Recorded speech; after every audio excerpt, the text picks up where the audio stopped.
Meus irmãos, a palavra de Deus diz que onde estiverem dois ou três reunidos em meu nome, no nome de Jesus, o Senhor Jesus nos diz, ali estou no meio deles. Apesar de não estarmos juntos fisicamente, estamos unidos porque somos um só corpo em Cristo Jesus. E aí eu te convido a adorar a Deus. Vamos bendizer o seu nome. Por isso, nós vamos cantar o hino de número 10, que nos convida a adorar o Senhor por tudo aquilo que Ele criou. Ou seja, lhe ajuda a manter uma percepção clara de que Deus criou e continua no controle da história.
Pai nosso celestial, teu povo se encontra reunido, atendendo a tua convocação, para prestar o louvor, a adoração somente a ti devido.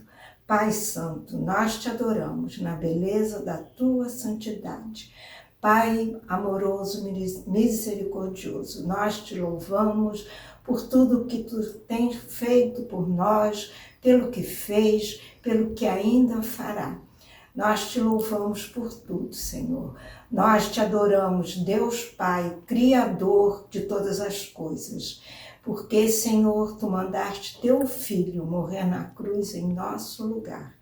Nós te adoramos, Deus Filho, porque tu pagaste um alto preço por nossa salvação. Nós te adoramos, Deus Espírito Santo, porque quando Jesus subiu aos céus, tu nos foste enviado e mora em nossos corações. Nós te louvamos, Senhor, nós te adoramos por tudo, Senhor, e te suplicamos que nos assista para que nós, Senhor, te adoremos, te louvemos, não somente quando estamos reunidos em teu nome para te adorar junto com os irmãos, mas que nós, Senhor, testemunhemos que nós somos salvos por Cristo, que nós levemos essa mensagem ao mundo. Em nome de Jesus, teu Filho amado e nosso Salvador. Amém.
Dentro da dinâmica do culto, minha irmã e meu irmão, chegou a hora de lermos a palavra de Deus. E a porção bíblica separada para esse momento, ela está contida, registrada, segundo o relato de Lucas, no livro dos Atos dos Apóstolos, no capítulo 1. Vamos proceder à leitura dos versos de 1 a 11. Atos dos Apóstolos, capítulo 1, dos versos de 1 a 11. Você, por favor, abra a palavra do Senhor e acompanhemos a leitura que será procedida nesse momento. Diz assim o registro da palavra do Senhor. Escrevi o primeiro livro, ó Teófilo, relatando todas as coisas que Jesus começou a fazer e a ensinar, até o dia em que, depois de haver dado mandamentos por intermédio do Espírito Santo aos apóstolos que escolhera, foi elevado às alturas. A estes também, depois de ter padecido, se apresentou vivo, com muitas provas incontestáveis, aparecendo-lhes durante 40 dias e falando das coisas concernentes ao reino de Deus. E, comendo com eles, determinou-lhes que não se ausentassem de Jerusalém, mas que esperassem a promessa do Pai, a qual, disse ele, de mim ouvistes. Porque João, na verdade, batizou com água, mas vós sereis batizados com o Espírito Santo, não muito depois desses dias. Então, os que estavam reunidos lhe perguntaram: Senhor, será este o tempo em que restaures o reino de Israel? Respondeu-lhes: não vos compete conhecer tempos ou épocas que o Pai reservou pela sua exclusiva autoridade. Mas recebereis poder ao descer sobre vós o Espírito Santo, e sereis minhas testemunhas, tanto em Jerusalém, como em toda a Judéia e Samaria, e até os confins da terra. Dita estas palavras, foi Jesus elevado às alturas à vista deles, e uma nuvem o encobriu dos seus olhos. E estando eles com os olhos fitos no céu, enquanto Jesus subia, eis que 2 varões vestidos de branco se puseram ao lado deles. E lhe disseram: varões galileus, por que estáis olhando para as alturas? Esse Jesus, que dentre vós foi assunto ao céu, virá do modo como viste subir. E com essa instrução e orientação da palavra de Deus, nós vamos abrir o nosso cenário no hino 154 e entoar o cântico Segurança e Paz. Louvemos ao Senhor.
acabamos de cantar sobre o vale escuro, sobre os espinhos, a dor, a noite, as trevas. Mas não concentra nisso não, porque a grande mensagem desse hino é saber que não são as circunstâncias que ditam a nossa vida. A nossa segurança e a nossa paz é fruto da presença de Jesus. E nessa certeza, meu irmão e minha irmã, coloque sua vida diante de Deus. Nós estamos precisando confessar pecados, hein? Pecado da falta de fé, pecado da dúvida, pecado da ansiedade, pecado da falta de confiança, pecado de se entregar às paixões. Pai, abra seu coração agora diante de Deus. Mas também é tempo da gente orar pelos enfermos. Se você tiver o cuidado, se já o fez, nosso boletim está à sua disposição no site da igreja. Você baixar, não só ver as notícias, você vai perceber que ali mais de 50 nomes de pessoas que precisam da graça e da misericórdia de Deus em suas vidas. E os motivos são variados. Por isso, ore pelos irmãos. A palavra de Deus nos convida a orar uns pelos outros.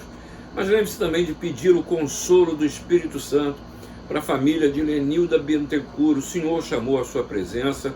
Ela é a mãezinha do nosso querido Lísias Bittencourt. Ore também pela família da nossa sempre amada Ilta Sattler, mãezinha amada de Mônica, Márcia e Valtair. Que Deus te abençoe, viu, Márcia e Mário Felipe, e aos nossos irmãos também. Vamos agradecer pela vida da Gigi, neta da Maria Emília, completa 15 anos, idade linda. Daqui a pouco nós vamos até orar pelos aniversariantes, mas já coloca a Gigi diante de Deus.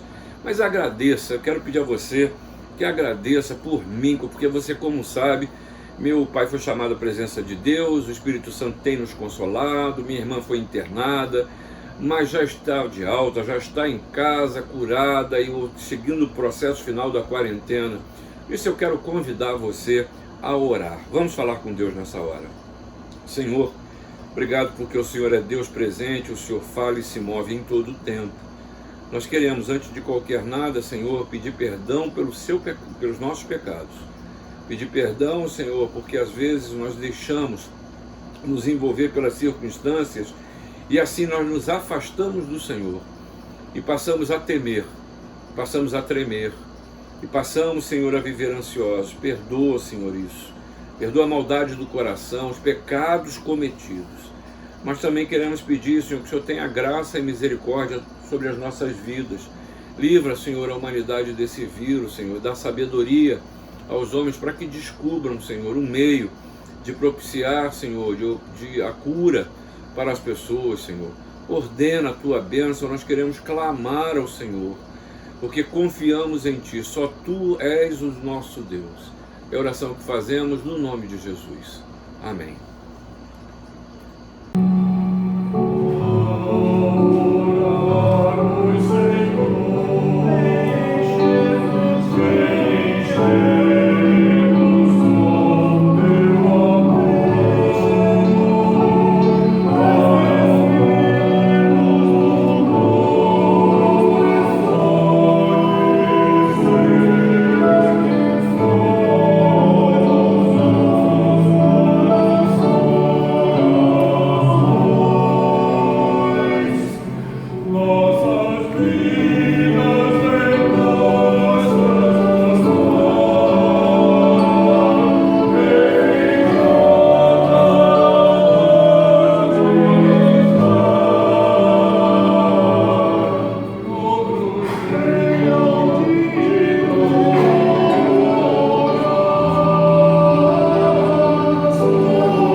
Tempo de gratidão de reconhecer a bênção da vida, presente de Deus entregue para mim, entregue para você também. Especialmente nessa hora, por aqueles que comemoram aniversário nessa semana que começa.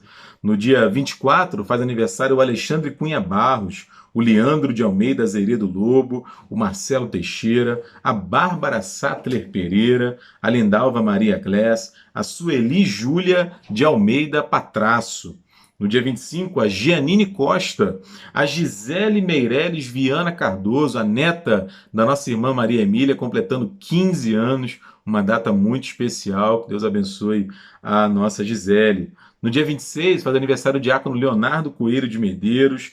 No dia 27, o Luiz Carlos dos Santos Batista, a Antonieta Pinheiro de Araújo Nascimento. No dia 28, a Bruna Brasil Crispim de Oliveira, a Maria da Glória Arruda. No dia 29, a Anne Caroline Nunes Perrone da Rocha, a Roseli da Silva Coelho Gomes e o Matheus Bernardes Azevedo. Finalmente, no dia 30, o Creso da Cruz Soares Júnior, a Isabela Martins Jarque e o Matheus Dias de Araújo. Nós vamos agora fechar os nossos olhos e agradecer ao Senhor pela bênção da vida. Obrigado, Deus, porque neste tempo de culto nós temos a oportunidade, o grande privilégio de reconhecer a vida como um presente dado graciosamente a cada um de nós pela tua bondosa mão. Especialmente, Pai, para os teus filhos e filhas que nessa semana completam mais um aniversário, derrama a tua bênção, o teu cuidado, o teu amor, preserva a vida, Pai. Dá que possamos, Senhor, junto com eles, celebrar esta data muitas e muitas e muitas vezes. Muito obrigado, Deus, por esta oportunidade que temos agora e a fazemos no nome do teu Filho Jesus Cristo. Amém, Senhor. Agora, como sempre fazemos, vamos cantar juntos o hino de número 396, a primeira estrofe.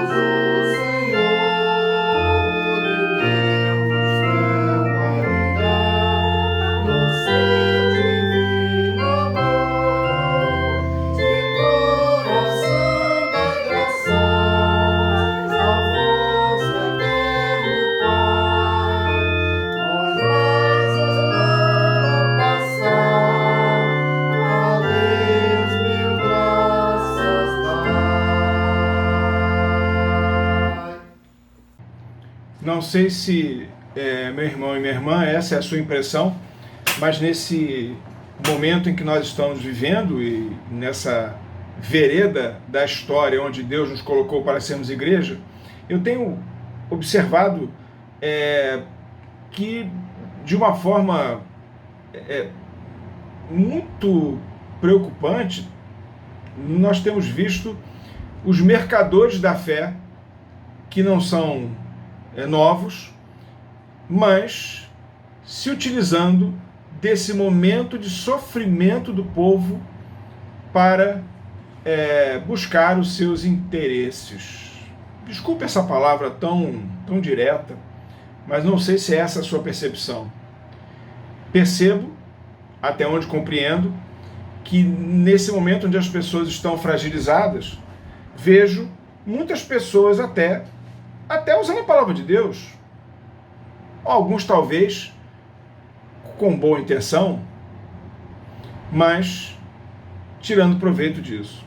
E sabe, minha irmã e meu irmão, a igreja do Senhor é aquela igreja que descansa na graça de Deus. Quando nós estamos aqui no momento de consagração, de dízimos e ofertas, nós estamos dizendo assim: Senhor, nós não queremos fazer o que eles estão fazendo, porque nós entregamos primeiro o nosso coração, depois os dízimos e ofertas, não para comprarmos alguma coisa, nem como um gesto, eventualmente, de exploração da dor alheia, não.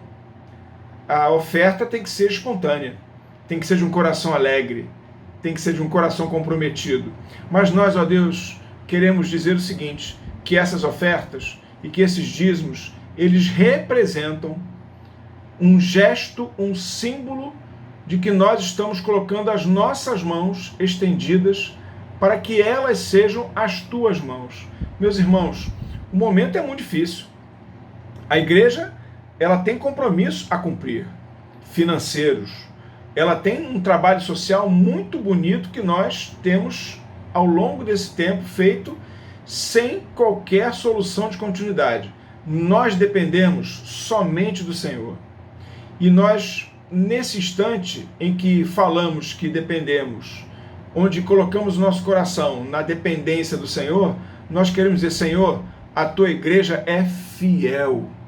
E a nossa fidelidade não é porque queremos te comprar, não é porque queremos explorar ninguém, mas a nossa fidelidade, Senhor, é fruto de um coração que te ama, de um coração que quer te servir, porque acredita que nós somos, ó Pai, o instrumento de bênção, de graça. A tua igreja, apesar da crise, quer continuar a semear a boa semente do Evangelho e a colher os frutos da bênção da atuação do teu Espírito. Se você tem essa intenção, se é isso que você percebe, se é essa a sua experiência, se esse é o seu desejo, participe conosco desse instante de consagração de dízimos e ofertas, sabendo, lembrando, de que nós não estamos recolhendo dízimos e ofertas para escravizar ninguém. Não. Esses recursos são para libertar as pessoas com a pregação do Evangelho e para a continuação da obra social que a igreja tem feito ao longo desse tempo. Que esta bênção que não nos tem faltado, que nós possamos compartilhar, meus irmãos, com todas as pessoas, que os nossos braços puderem atender. Nessa compreensão e diante desse desafio de consagração, nós vamos cantar o hino 318, Ceifeiros do Senhor. Louvemos ao nosso Deus.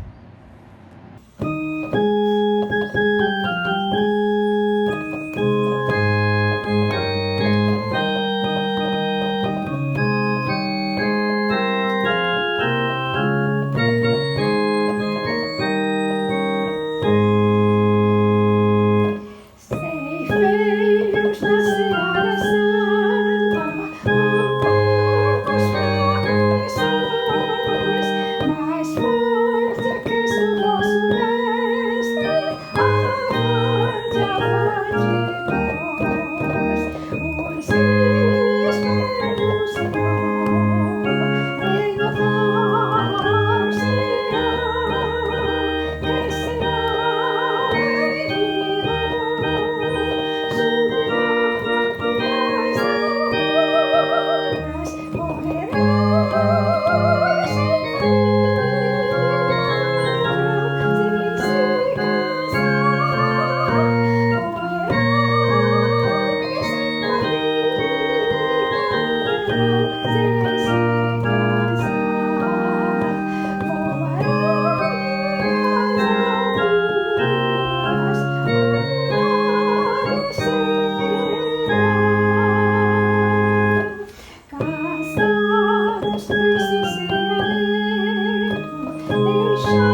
Vamos orar?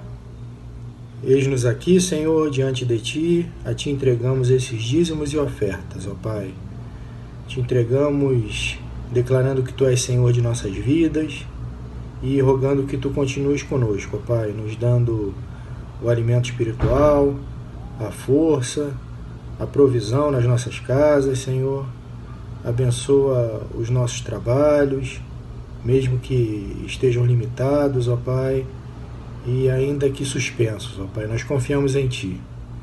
Ó Senhor, que esses recursos venham a atender a necessidade da Tua casa, da Tua igreja, que ela perdure em trilhar os Teus caminhos, propagando a Tua palavra. É o que Te pedimos e Te oramos agradecidos. Em nome de Jesus, amém. Eu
Meus irmãos, esse momento da gente meditar na palavra, eu quero convidar você a abrir no texto que o calendário litúrgico nos traz para hoje, que é o Evangelho de Mateus, capítulo 28. Eu vou ler 2 versículos, versículos 18 a 20, na verdade 3 versículos, né? Então vamos lá, acompanha a leitura. Jesus, aproximando-se, falou-lhes, dizendo: toda autoridade me foi dada no céu e na terra.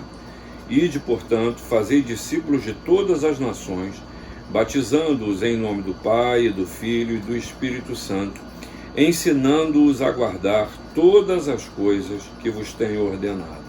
E eis que estou convosco todos os dias, até a consumação do século. Meus irmãos, eu recebi, esse texto é maravilhoso, né? A gente consegue de repente até falar de cor. Mas essa semana eu vi uma palestra muito interessante da Fundação Dom Cabral, que fala sobre o novo normal. Era uma entrevista com 3 pessoas e elas trazendo o que será isso, o que é o novo normal. Ou seja, o que vai ser a partir dessa pandemia, o que vai ser a realização da vida das pessoas na normalidade do dia a dia, né? Então, uma primeira coisa que eles falaram que eu achei interessante é que a necessidade de uma reflexão, visto que a gente fomos todos bombardeados, já vínhamos, mas agora de uma maneira muito grande, bombardeados com o universo virtual. Inclusive, quem não entendia de mídia social, quem não sabia gravar, aprendeu, quem não sabia fazer videochamada, foi forçado a fazê-lo, quem nunca trabalhou em home office foi obrigado a fazer também, a caminhar assim. E a gente vai precisar, nesse novo normal, decidir o que continua como presencial e o que permanece como virtual. Outra coisa interessante é que um grande questionamento a gente passou a ter: o que é prioritário gastar na sua vida? Porque de repente você ficou em casa, deixou de ter despesas, e se você for avaliar, muitas delas elas viraram fumaça. Nem tem razão por que continuar. E o que fazer, por exemplo, e o que contratar? Se alguma coisa também necessária a reflexão. Mas um ponto que eu achei muito interessante, que eles colocam é: como você será útil nesse novo tempo? Porque há coisas que você deixou de fazer. E é preciso utilizar outras coisas em razão dessa realidade, da nova realidade. Então, teve gente que em casa aprendeu a ser cabeleireiro, aprendeu a ser manicure. Tem gente que nunca digitou e aprendeu a digitar.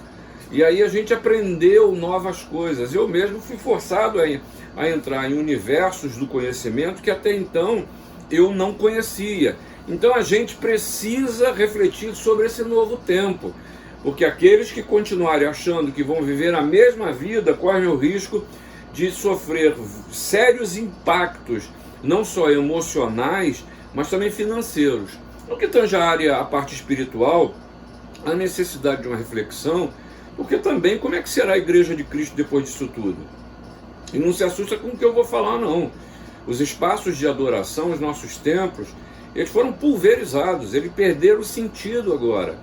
E agora descobrimos que não é o espaço, mais do que nunca, o espaço ou o local que determina o fato de sermos igreja, nem a efetividade daquilo que fazemos. É claro que o suporte de uma estrutura física facilita ou dificulta o trabalho, mas nós aprendemos que podemos e devemos ser igreja independente daquilo que temos. Por outro lado, as programações, eventos e ocupações que eram a obstinação na maioria das igrejas, ruíram por terra. Vai ser preciso repensar essas coisas. Outro ponto, e aí eu já vou para um outro viés, que conduz a palavra que Deus colocou no meu coração para te compartilhar, é que as vidas mornas de uma religiosidade sem fé, uma religiosidade e fé que se esvai com as nuvens, que não tem segurança, que não vive a intensidade na vida, elas se esvaem, porque nesse momento a gente mais do que nunca precisa de segurança. Sabe, eu acho que a igreja ela está e estará sendo confrontada, na verdade, com a sua essência, com a razão de ser. Não existe nada mais essencial na igreja do que o seu discurso, o que ela fala, o que ela prega. E olha, temos recebido muito, desculpa a agressividade, muito lixo nesses tempos. Tem gente associando o discurso com política. Tem gente associando política, o discurso da igreja até com a questão social. Que a questão social não pode ser o discurso da igreja, ela é consequência da linguagem da fé. Diga-se de passagem, até falar em igreja já precisa ser discutido, né? Porque, na verdade, a responsabilidade individual e pessoal pela vida com Deus, ela precisa ser discutida, transformada, repensada e vivida com verdade. Veja só, nós temos aqui Jesus, esse texto, ele vem depois da morte de Jesus. E esse momento, ele está relacionado com a aparição de Jesus aos discípulos, e a gente vê a reação à vista de Jesus. Diante de Jesus, os discípulos, e você sabe bem, você vê isso completado ou complementado pelos outros evangelhos e pelo livro de Atos, o discípulo ele só pode ter duas reações. O verdadeiro discípulo, ele só pode ter duas reações diante de Jesus. A primeira é a adoração e a segunda é a ação. Por isso, esse texto que lemos é chamado a Grande Comissão. Ela é registrada substancialmente nos evangelhos. No evangelho de Marcos, ele ressalta a necessidade de ir por todo o mundo e pregar o evangelho a toda a criatura. Ele estende essa comissão dada por Jesus para que a gente tenha uma dimensão de espaço e não seja só no gueto, só na família, só nos preferíveis, só naqueles que nós julgamos que são merecedores da palavra de Jesus. O Evangelho de Lucas nos mostra que a pregação é em um nome de Jesus e que o conteúdo da pregação é arrependimento para remissão de pecados a todas as nações. Esse é o nosso discurso. Arrependimento, pregar o arrependimento. É preciso confessar os nossos pecados, é preciso que haja arrependimento, é preciso que haja transformação de vida. Por isso, irmãos, nós precisamos refletir sobre o discurso da igreja. E o que Jesus fala na Grande Comissão é um grande convite àquilo que a gente depois definiu como evangelização. E a primeira coisa que você vê nesse texto que a gente acaba de ler é que a ação do discípulo é e precisa ser consequência da autoridade de Jesus.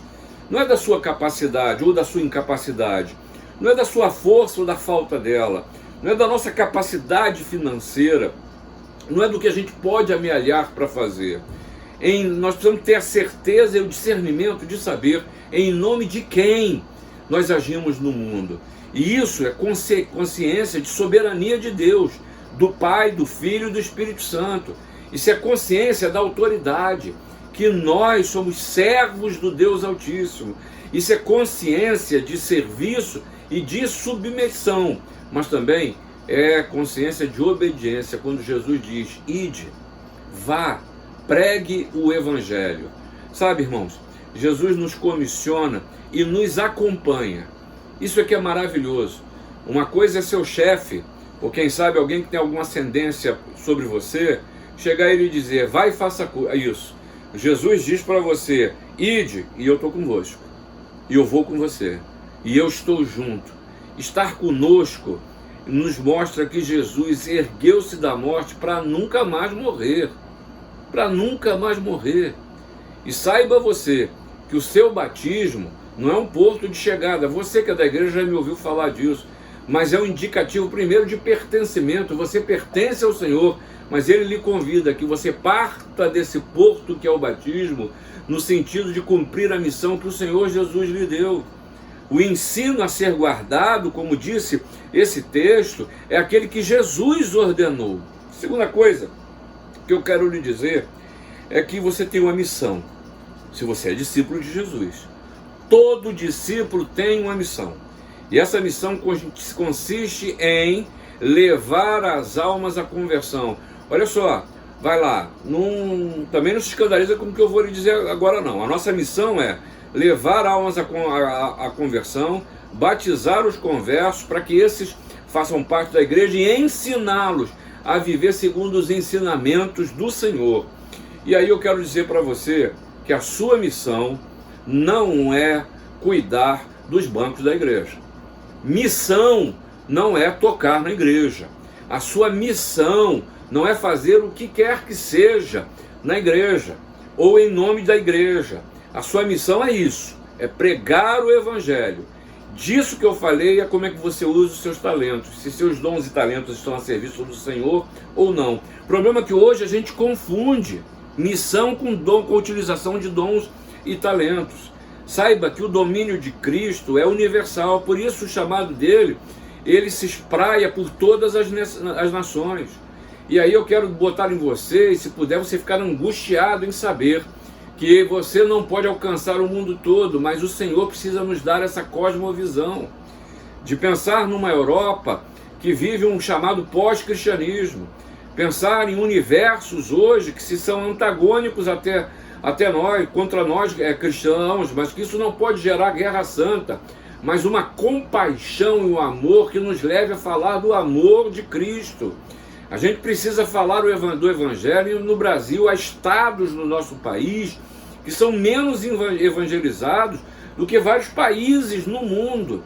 Pense na nossa cidade, pense no nosso bairro, pense na sua família, pense que a gente morrendo sem se decidir por Jesus. Isso é muito sério, irmãos. E a gente precisa cumprir esta nossa missão. E aí, irmãos, é a tarefa de inserir as pessoas no corpo de Cristo já não é mais sua. A sua missão é o quê? É levar as almas, é pregar. Porque quem age é o Espírito Santo. O que nós precisamos depois é ensinar a obediência. Mas para isso, primeiro, como já falei, é preciso reconhecer a autoridade de Jesus. Segundo, é ter a consciência de que você, se é cristão, tem uma missão. E a missão é pregar o Evangelho. Mas é preciso uma terceira e última coisa ainda: ter sensibilidade às oportunidades. Sabe, o termo que pregar o Evangelho nesse texto, termo grego, é didático, que vem didática e daí por diante. Na verdade, o grego quer dizer é conversar com o outro, é conduzir o outro como um professor, é explicar, é expor uma ideia, não é jogar palavra. Olha, porque Deus amou o mundo de tal maneira que deu seu Filho unigênito para todo aquele que nele crê, não pereça, mas tenha vida eterna. Isso é verdade, é bíblico, João 3,16. Mas não é jogar textos nas pessoas, é ter sensibilidade. E para ter sensibilidade é primeiro ser oportuno, é ter a palavra no tempo certo, é saber o que dizer. Eu não sei o que dizer. Não se esconda atrás disso. Deus lhe deu uma palavra que pode abençoar vidas, e nesse tempo de tanto sofrimento, tenha certeza que tem muita gente precisando de uma palavra de consolo, de carinho, de esperança, de fé. Ter sensibilidade, irmãos, é ser equilibrado, é falar da palavra de Deus e não do que você acha. Não é falar de religiosidade ou de outros interesses, é ser equilibrado. É usar a palavra que abençoa, repito. É entender que há uma manhã, E o Jesus diz que estou convosco até a consumação dos séculos. Que há uma manhã, que tudo não se acaba aqui. O Senhor Jesus vai nos levar e nós vamos viver com Ele a eternidade. Nós precisamos viver como cidadãos da eternidade. Sabe, irmãos, fazer discípulos de Jesus é a sua tarefa. Você não pode fugir. Você não pode se negar. Igreja que não evangeliza morre. Alguém já disse isso. Sabe por quê? Porque ela revela que não está ligada à verdadeira fonte da vida. E aí, meus irmãos, eu quero já caminhar para a conclusão lhe dizendo o seguinte: a ênfase da grande comissão desse texto que nós lemos é Jesus, não é o fazer. É Jesus, que se torna uma realidade tão grande na minha vida que eu não posso calar. Eu tenho que dizer para as pessoas. Eu tenho que ver uma pessoa sofrendo e dizendo: se ela entendesse o que é Jesus na vida, ela aceitaria a paz de Cristo que excede a todo entendimento. Sabe que essa ênfase ela é decisiva para o espírito evangelizador, para fazer missões, porque só há salvação quando os projetos estão subordinados a Jesus. Quando a evangelização se torna a maior preocupação do homem, O resultado final, na verdade, é um egocentrismo religioso. Quando a maior preocupação do homem, na verdade, é Cristo ressurreto, aí sim, aí é a vida. E esse é um novo normal. Esse é um novo normal para você. Pregar o Evangelho não como um projeto, mas como alvo de vida. Falar do amor de Cristo com tanta necessidade e intensidade, porque você sabe que disso depende a vida ou a morte de alguém. Deus te abençoe e Deus te use.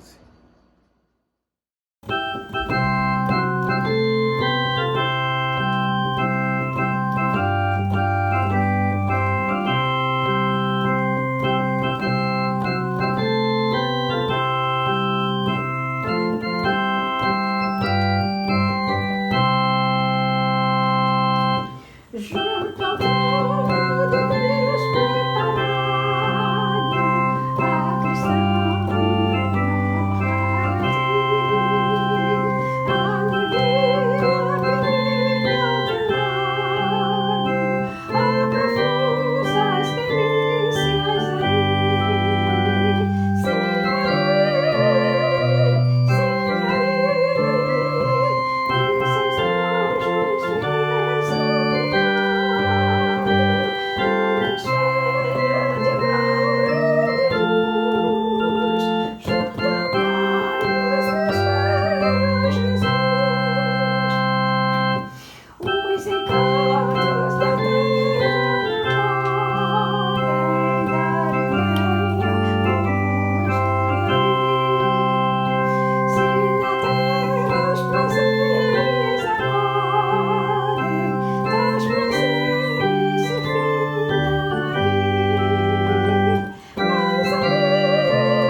Que a graça de nosso Senhor e Salvador Jesus Cristo, o amor de Deus o Pai, a comunhão e as consolações do Espírito Santo sejam convosco, irmãos, e com todo o povo de Deus, desde agora e para todo sempre. Amém.